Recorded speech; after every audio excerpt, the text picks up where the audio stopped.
Bonjour, nous allons donc aujourd'hui étudier le 11e chapitre du Tanya. On va juste auparavant, donc comme l'habitude, faire un petit résumé de ce que nous avons déjà dit dans le chapitre 10. Nous avons vu à la fin donc de la partie du chapitre 10, de la deuxième partie, l'Admour Azaken avait expliqué effectivement que le stade de tzaddik Shehin Gamour, non parfait, se subdivise en des myriades de degrés en fonction de la qualité du mal infime qu'il possède et du niveau de soumission de ce mal par rapport au bien qui est en lui.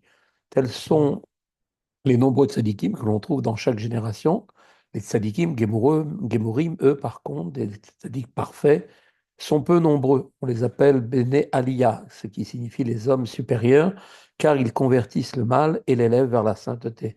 Ce titre leur est également attribué car ils servent Dieu d'une façon totalement désintéressée, les Shem Shamayim, seulement pour lui, sans même aucun intérêt personnel, ni matériel, ni spirituel. Les deux raisons données à l'appellation Bene Aliyah, homme d'élévation, se rejoignent car en élevant le bien contenu dans la Klipat Noga, des unifications ont ainsi lieu dans les mondes supérieurs. Cela provoque le dévoilement de la sainteté dans ce monde et donc c'est mu par cette noble intention que ces tzadikim servent Dieu. Donc nous allons maintenant aborder le 11e chapitre, le début du 11e chapitre. Chapitre 9, donc petite révision aussi importante. Le chapitre 9 avait décrit le combat incessant qui oppose les deux âmes, l'âme divine et l'âme animale, pour conquérir et dominer le corps. Le chapitre 10 a ensuite défini le terme de tzaddik juste au regard de ce combat. Les tzaddikim, comme on l'avait vu, donc, sont divisés en deux catégories. La première est celle du tzaddik accompli, appelé également le tzaddik qui ne connaît que le bien, tzaddik vetovlo. Un tel sadique est parvenu à transformer complètement le mal de son âme animale et bien, effectivement, en bien et en sainteté. La seconde catégorie est celle des tzadikim inaccomplis ou tzadik qui connaît le mal, tzadik veralo. C'est celui qui n'a pas complètement transformé le mal de son âme animale et bien qu'un résidu vraiment infime de ce mal originaire demeure encore en lui, cependant, il se trouve totalement soumis devant l'écrasante prépondérance du bien qui se trouve effectivement chez le tzaddik. Avec le chapitre 11, Rabbi Shlomo Zalman va aborder maintenant le personnage qui se situe donc à l'opposé du tzaddik. Eh bien, oui, effectivement, le rachat. Le méchant, contrairement au tzaddik dont l'âme divine règne sur l'âme animale, le rachat est celui dont l'âme animale va donc prévaloir sur l'âme divine, c'est elle qui va régner chez lui. Le niveau de rachat est lui aussi divisé en deux catégories. Il y a le rachat qui ne connaît que le mal, rachat veralo, et le rachat qui connaît le bien, rachat vetovlo. Ces catégories vont être bien sûr définies dans ce chapitre. Chapitre 11, nous commençons dans les mots. Veze leumat ze, Racha vetovlo leumat sadik veralo. Donc, à l'un à l'opposé de l'autre, le rachat qui connaît le bien est à l'opposé du tzaddik qui connaît le mal. Daïnu, c'est-à-dire, Sheatov shebenafsho elokit shebemocho ou bechalal ayemini shebelivo. Cela signifie que le bien de son âme divine, du rachat, qui est dans son cerveau et dans la partie droite de son cœur, ceci étant le siège principal de l'âme divine, comme on avait vu dans le chapitre 9, Kafouf ou Batel, Legabé Ara, Meaklipash, Bechalal Asmali, eh bien, le bien chez lui est plié, il est soumis complètement devant le mal de l'âme animale, issu de la Klippa, qui est dans le côté gauche du cœur. Chez le rachat, qui connaît le bien, donc rachat vetovlo, c'est le mal de l'âme animale qui va donc dominer sur le bien de l'âme divine et qui va donc prévaloir en premier lieu, au point que le bien est donc soumis devant le mal. Beze mitralek gamken, les ravevot madrigot, et ce niveau de racha veralo, vetovlo, pardon, se divise également en des myriades de niveaux, tout comme dans le tzaddik qui connaît le mal est divisé en des myriades de niveaux selon le niveau d'effacement du mal devant le bien. De nombreuses subdivisions existent effectivement exactement aussi au sein de la catégorie de rachat qui connaît le bien. Qu'on l'avait vu donc le bien chez le tzaddik Veralo était en quantité, soit 60 fois, soit 1000 fois, soit 10 000 fois, ce qui donnait des myriades de degrés, eh bien, on peut retrouver ici aussi la même notion chez le Racha Veralo, Betovlo, qui a donc effectivement le mal qui va subjuguer le bien et qui va être en quantité plus ou moins importante, donc selon chacun, et ce qui va donner donc effectivement différents niveaux, et donc le rachat qui connaît le bien selon le niveau d'effacement du bien devant le mal, comme va maintenant nous le dire l'Admor Azaken. Donc, il nous dit Chalukot beinyan kamod veikut abitul vekefifat atov lera chaz veshalom. Et donc, effectivement, donc ce niveau de rachat betovlo, eh bien, se divise en des myriades de niveaux et donc différenciés les uns des autres par la quantité et la qualité de la soumission et de l'abaissement du bien devant le mal que Dieu préserve, à Dieu ne plaise. La différence au plan quantitatif se mesure à l'importance de la soumission du bien devant le mal. Chez l'un, le mal apparaît simplement majoritaire, quand chez un autre, il est par exemple 60 fois plus important que le bien. La classification qualitative donc dépend de l'aspect de l'âme divine telle qu'elle est subordonnée donc au mal qui lui fait face. Ces différences entre les niveaux multiples de rachat qui connaît le bien vont maintenant être illustrées par des exemples. On dit tout de suite la Nourazaken, Yeshmi, chaque FIFA, Babitou, Letzlo, Meat, Mazher. Chez l'un, l'abaissement et la soumission du bien devant le mal sont extrêmement mineurs. Ve'av gamzot eno bet midut velo tadir les prakim kerovim. Et même cela, chez cet homme-là, ce Racha Betovlo, la soumission n'est pas permanente ni répétée à des intervalles réguliers. Et là, leitim rechokim, mais plutôt à de rares occasions. Alors, mitgaber hara alatov, le mal va prendre le dessus sur le bien et va donc kovesh et tahir ktana ou agouf, et il va donc conquérir la petite cité qu'est le corps, comme nous l'avons expliqué dans le chapitre 9. Le corps est comparable à une petite cité dont la conquête fait l'objet d'un combat immense entre l'âme animale et l'âme divine, chacun voulant régner en tant que maître absolu. Achlo kulo ela mixato levad. Cependant, même lorsque le mal ne s'empare pas de la totalité du corps, mais seulement d'une partie, chez Yessar, les mashma uto vedaselo merkava, de façon à ce que maintenant elle lui soit, à ce qu'elle lui soit obéissante, et elle devient pour lui un char, c'est-à-dire que cette partie du corps va devenir subordonnée au mal, tel un véhicule à son conducteur qui n'a pas de volonté propre. ולבוש להתלבוש בו אחד משלושה לבושים הנזכרים לעיל. Et cette partie donc du corps va servir de vêtement pour l'un des trois vêtements de l'âme animale que nous avons évoqué plus haut. Chapitre 6, il avait été expliqué que les vêtements de l'âme animale sont la pensée, la parole et l'action liées à la faute. Chez le rachat, que nous décrivons ici, le mal lors des rares occasions où il prend le dessus sur le bien, ne s'exprime que dans un seul de ces domaines ou vêtements. De plus, dans ce champ d'expression limité, le mal n'entraîne qu'à commettre des transgressions mineures, comme maintenant va nous le montrer le Hanmorazaken. Daïnu, c'est-à-dire que l'âme animale s'exprime au bemaase levad, la sot averot kalot, soit en action seulement pour commettre des transgressions mineures uniquement, velo chamurot chas v'shalom, et non majeures que Dieu préserve, car l'âme animale n'a pas la force de prévaloir à ce point. Au Bédibour, Levad, Ledaber avec la Shonara, Velitsnut Kavna, ou bien elle va s'exprimer cette envie de faire le mal uniquement en parole seulement, mais simplement dans l'expression de paroles qui frisent la médisance, donc le Lachonara, ou bien la raillerie, se moquer des autres, ou ce qui est semblable. Le mal n'étant pas chez lui suffisamment puissant pour l'inciter à dire et à proférer donc de véritables propos de lachonara ou bien de moquerie.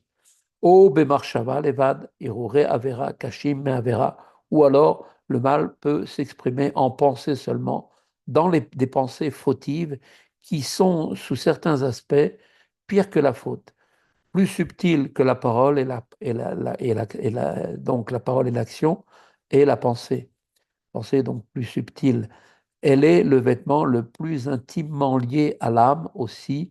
La faire porter sur la faute, eh bien, peut-il, d'un certain point de vue, affecter l'âme plus profondément que l'acte fautif lui-même, car la pensée étant dans le cerveau, l'âme se trouvant elle aussi, elle est impactée beaucoup plus rapidement. וגם אם אינו מערער בעבירה, לעשותה, אלא בעניין זיווג זכר ונקבה בעולם. Il en est ainsi, même s'il ne pense pas effectivement commettre une faute, mais par exemple, va réfléchir simplement à l'union entre un mâle et une femelle en général. שעובר על הזהרות התורה ונשמרת מכל דבר רע שלא יערער ביום וכו'.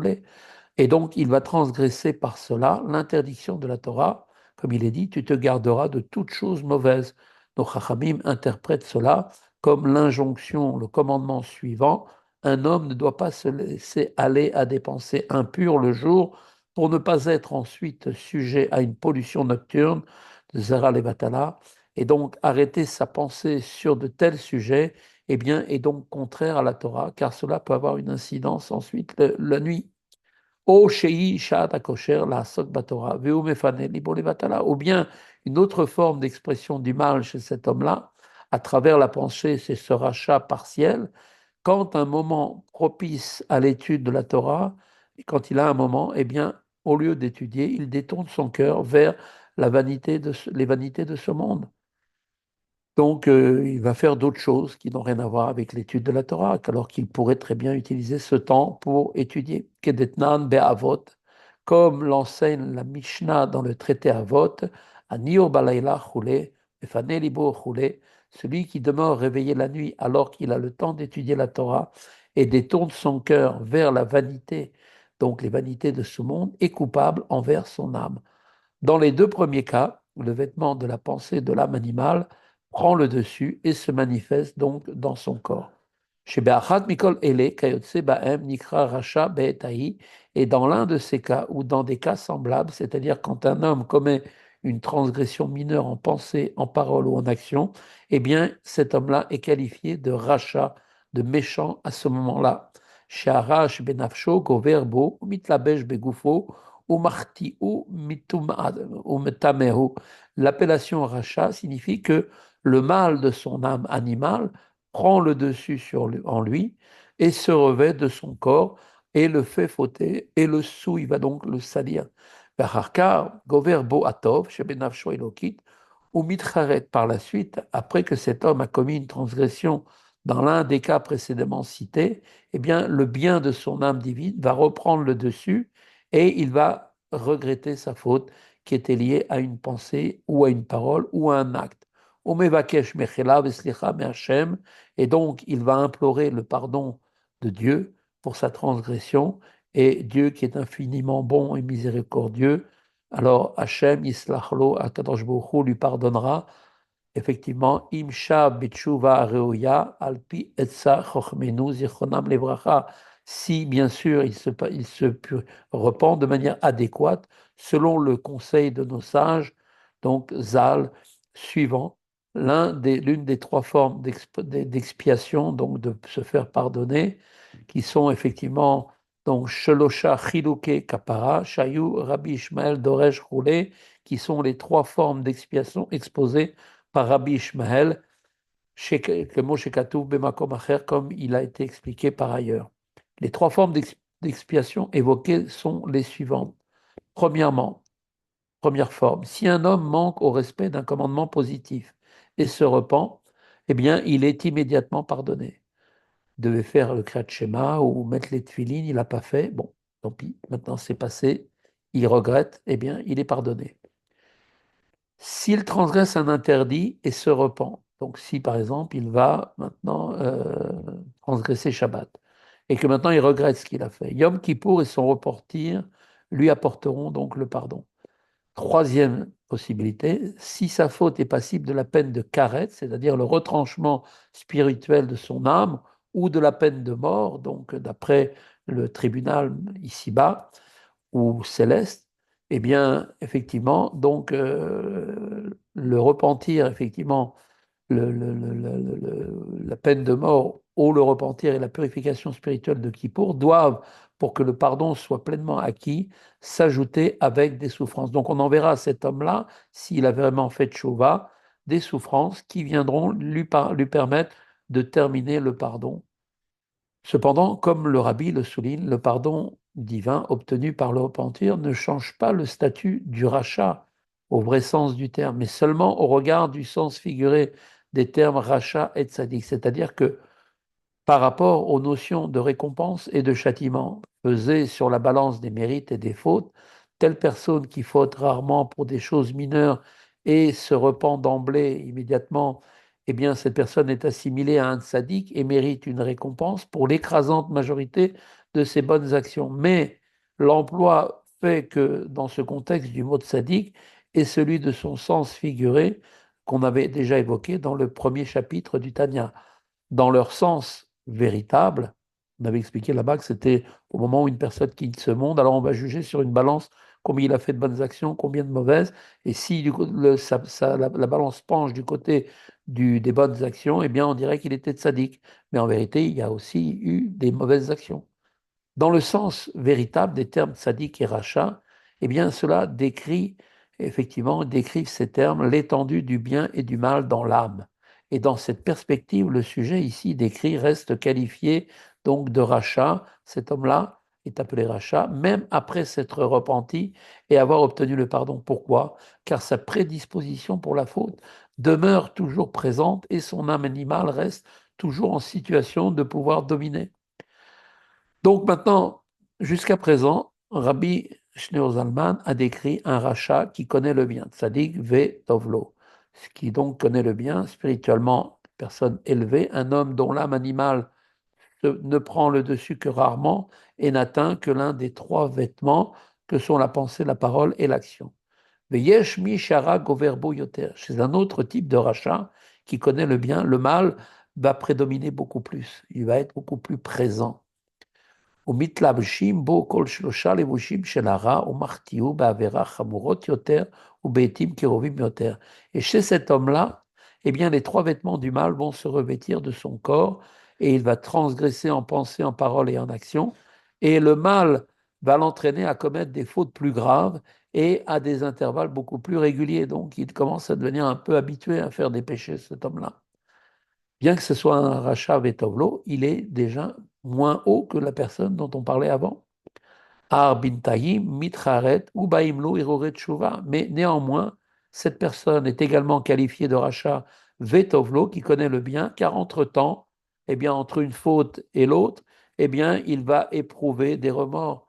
Donc, mitraret ou baimlo, iroret tshuva, il va avoir donc des pensées de repentir, miprinat atov chez benafsho, provenant du bien de son âme, chez Midgaber, Ksad, Bintaim, qui cette âme, ce bien, eh bien, qui est encore en son âme, qui se renforce un peu à ce moment. Donc, et là, chez Enlo, Idgabrut, Kolkar, le Netseach et Tara. Mais cependant, le bien qui est en lui ne se renforce pas suffisamment pour vaincre le mal. L'ifrosh, Mechatahav, les Gamré, Liot, Modé, Ve Ozev, au point que cet homme-là puisse totalement rompre totalement avec ses fautes et soit comme celui qui avoue ses fautes et les abandonne à jamais. Balze Amrou Rabotenu Zal Rechaim Melehim Chataot. C'est à son propos, au propos de cet homme-là, ce rachat Veralo, Betovlo, que nos sages ont dit Zal, que les Rechaïm, les méchants, sont pleins de remords entre le fait d'avoir fait leur faute. Il est également possible, au moment de la faute, qu'ils regrettent leurs agissements, mais ne se sentent pas capables de réfréner leurs désirs et sont complètement anéantis par ça. Shehem rov hareshaim, sheyesh bechinat tov, shebenafsham adain. Et ceux-ci, ces juifs-là, donc représentent la majorité des Réchaïm qui ont encore du bien en leur âme. Donc c'est ce bien qui provoque chez eux ces remords dans leur esprit et dans leur cœur. La catégorie du rachat qui connaît le bien comprend donc, comme on peut le voir maintenant, une multitude de niveaux, de celui qui ne faute qu'en de cas de rares occasions, dont les fautes ne sont que mineures et n'impliquent alors qu'un seul vêtement de son âme animale, jusqu'à celui qui faute régulièrement et plus gravement en engageant effectivement là les trois vêtements de son âme. Néanmoins, tous sont qualifiés de rachat ve tovlo, qui connaît le bien. La différence entre eux ne dépend que du degré de soumission chez chacun du bien devant le mal. Cela est en opposition directe avec la catégorie du tzaddik qui connaît le mal, tzaddik veralo, qui elle-même est divisée en différents niveaux suivant l'importance de la prédominance du bien par rapport sur le mal. Après avoir maintenant défini la nature du rachat qui connaît le bien, rachat vetovlo, Rabbi Shlomo Zalman va donc maintenant aborder la description du rachat veralo, celui qui ne connaît que le mal. C'est le niveau le plus bas. Achmi she'eno mitcharet leolam, ve'en baim lo iruret tshuva klal, nikra rasha beralo. Mais par contre, celui qui n'est jamais, qui ne sait jamais, qui n'a jamais regretté, qui ne regrette jamais ce qu'il fait, ni n'est saisi par des pensées de repentir, eh bien, cette personne est appelée un rachat qui connaît le mal, rachat veralo. Sha'ara shebenafsho ou levado nishar bikirbo. Car seul le mal qui est effectivement de son âme est resté en lui et malheureusement a toujours été celui qui a gouverné chez lui. Kolkar alatov ad shenistalek mikarbo. Il a tellement effectivement soumis son âme divine, que le bien qu'il a, eh bien, l'a quitté, ce bien a quitté cet homme-là. Ve omed biprinat makif ala milmala, et le bien se tient à présent sous une forme de makif, quelque chose qui est au-dessus de lui, c'est-à-dire que le bien est en train de errer au-dessus de lui, pour ainsi dire, de façon distante et extérieure, sans être ressenti. Le bien n'a pas sa place en lui, il est que, malheureusement, autour de lui, il est que extérieur à lui. La reine Amrou Rabotenu Zal, Achal be Asara Shrinta Sharia. Mais parce que le bien est encore présent, quoique ce soit sous une forme de makif, donc une lumière qui entoure la personne, du fait de son âme divine, c'est pourquoi nos Chachamim ont dit que sur chaque assemblée de 10 juifs, quel qu'il soit, eh bien repose la Shrina, la présence divine. Qu'est-ce que cela veut dire? Eh bien que même s'ils appartiennent tous à la catégorie du rachat, qui ne connaît que le mal, eh bien la shrina demeure au-dessus d'eux. Pourquoi? Parce que la shrina présente au milieu d'une assemblée de 10 juifs ne l'est en tout état de cause que sous forme de maquis, c'est-à-dire une lumière qui est au-dessus. Donc sans que ceux qui sont rassemblés en soient conscients, eh bien la shrina est présente au-dessus d'eux. Dès lors, cette présence est possible au-dessus d'une réunion de 10 juifs, quels qu'ils soient. À propos du juif dont l'âme animale prévaut, donc domine sur l'âme divine, eh bien, on peut rapporter une discussion qui va nous éclairer. Il y avait une fois un libre penseur qui demanda un jour au Tzemar Tzedek, le troisième rabbi de Lubavitch, il lui a dit, voilà, le mot Yehudim, les Juifs, est normalement orthographié dans le livre d'Esther avec la lettre Yud avant la lettre finale. Alors, pourquoi, il a posé la question, pourquoi est-il orthographié avec deux Yud dans le passage où il est fait mention du sévère décret contre les Juifs? Et Tzemar Tzedek répondit, la lettre Yud a pour valeur numérique 10. Elle représente les 10 forces que l'âme divine et l'âme animale possèdent. Certains juifs placent leur vie sous, effectivement, la domination des 10 forces de leur âme divine. Chez d'autres, c'est l'âme animale qui domine chez eux. Et leur conduite est donc également dictée par les 10 forces de cette âme. Aman entreprit d'exterminer tous les juifs, y compris ceux qui se trouvant sous l'emprise de leur âme animale, dépendait des deux Yud. Son interlocuteur effectivement n'était pas satisfait de cette réponse. Il a renchéri en disant, mais alors pourquoi ce mot est-il encore orthographié à plusieurs reprises avec deux Yud, même après la révocation du décret? Ce à quoi le Tzemar Tzedek lui répondit, après avoir éprouvé la souffrance provoquée par le décret d'Aman et après avoir été témoins du miracle de Dieu, ces Juifs aussi se sont repentis et ils sont devenus semblables à leurs frères qui vivaient en suivant la voie de leur âme divine et de leur bon penchant. Ainsi, conclut le Tzemar Tzedek, les deux Yud où Yid signifie également en yiddish un juif. Eh bien, ces deux là devinrent eux aussi égaux. Voilà, c'est ici que se termine le chapitre 11. Nous continuerons, avec l'aide de Dieu, les prochains chapitres. À bientôt.